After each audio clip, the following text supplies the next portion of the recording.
The rental agreement between the Crown Estate and former Prince Andrew. Now, there was public outrage when it was revealed that Andrew was paying what's called a peppercorn rent, so ostensibly nothing, to live in a 30-room mansion at Great Windsor Park, the Royal Lodge as it's known.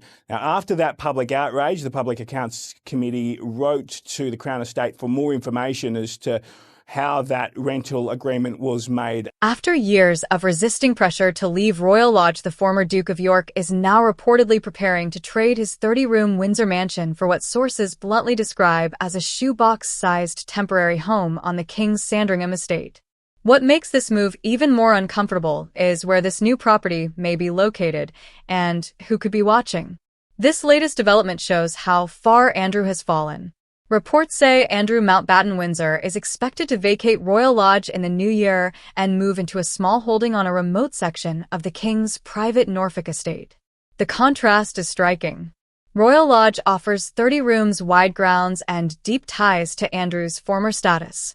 The new home, by comparison, is described as modest, temporary, and largely hidden from view. Sources say this is not intended to be his permanent residence.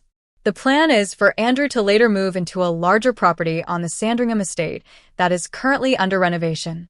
Even then, it is expected to be far smaller than Royal Lodge. There is no situation in which Andrew returns to anything close to his former lifestyle. Observers note that the long-standing practice of offering royals generous arrangements for large mansions may be coming to an end, or at least facing closer scrutiny. In Andrew's case, he will leave Royal Lodge without receiving any compensation for giving up his lease early. That these generous sweetheart deals that are gifted to royals for lavish, large mansion, manor-type properties perhaps may have to come to an end, or at the very least need to be investigated. Yeah, those rental figures are quite astounding, Elias. So in the case of Andrew Mountbatten Windsor, he will be leaving Royal Lodge, but he won't get any compensation for the early surrender of... Royal aides are reported to have already started removing Andrew's belongings from Royal Lodge, and not in a normal, everyday way. One source told the Mail on Sunday that a royal household lorry arrived during the night and moved items to a Windsor storage site owned by the Crown Estate. That detail alone shows how sensitive and tightly controlled this departure has become. Sources say the secrecy is partly practical and partly about reputation. Royal Lodge is described as being in serious disarray. Andrew is said to be a natural hoarder who has filled room after room with documents, photographs, and personal collections gathered over many decades. Some anterooms are reportedly stacked right up to the ceiling. This is not simple clutter that can be packed up quickly. One source described the task as a room-by-room excavation rather than a normal move. Around 80% of Andrew's belongings are said to need to be placed into storage or moved elsewhere. Some items require careful handling, while others connected to royal history may need professional archiving. An estate, though, has been essentially a mechanism for the royal family to gift members very generous rental agreements. According to the same source, even if Andrew wanted to leave immediately, he simply could not. The sheer amount of possessions combined with renovation work at the Sandringham property means the move is expected to take months. Control is another issue. Sources say Andrew has been reluctant to accept help sorting through his belongings, which has slowed everything further. That resistance has reportedly frustrated aides who believed this should have been a simple relocation but has instead become a long, delicate operation. Now attention turns to where Andrew is actually going, because this is where the situation becomes more awkward. One property he is said to have wanted is Wood Farm, the 5-bedroom cottage where Prince Philip spent his retirement, a place linked with privacy, simplicity, and dignity. However, media reports say there were concerns about placing Andrew too close to the rest of the family. That phrase alone raises questions. Too close in what way? Too visible, too uncomfortable, too hard to ignore?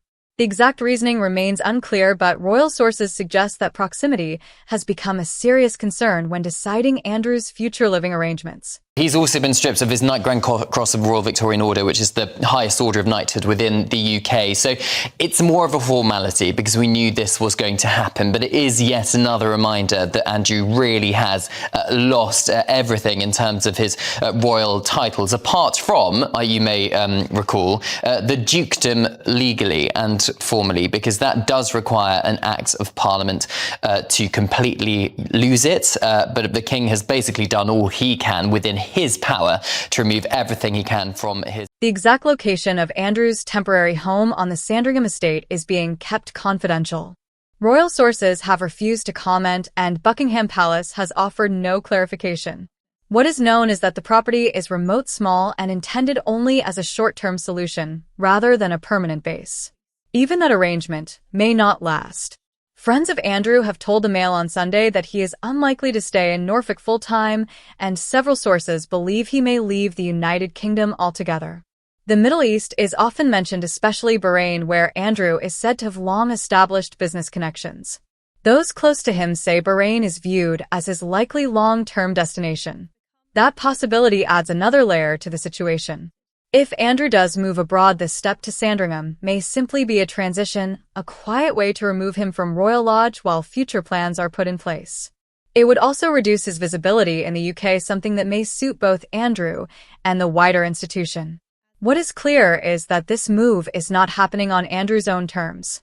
The language used by sources is telling, temporary shoebox-sized remote under cover of darkness. These are not words linked with dignity or choice. They suggest a man being managed rather than accommodated. Royal Lodge itself has become symbolic. Once a clear sign of Andrew's status, it is now seen as a burden, with reports describing it as run down and in need of costly repairs. Along with his loss of duties and funding, the signs have been clear for some time. This move appears to close that long dispute. What happens next is uncertain. Will Andrew stay quietly in his temporary home while renovations continue? Will he move into a smaller permanent property, or will he leave Britain entirely for the Middle East, as friends suggest? For now, the only certainty is that Royal Lodge is being emptied piece by piece, and the former Duke of York's world continues to shrink in every sense. The question to consider is whether the Sandringham move is truly temporary or the start of Andrew's permanent exit from royal life in Britain. Share your thoughts in the comments, and if you want to stay up to date with the latest royal developments, make sure you subscribe to the channel.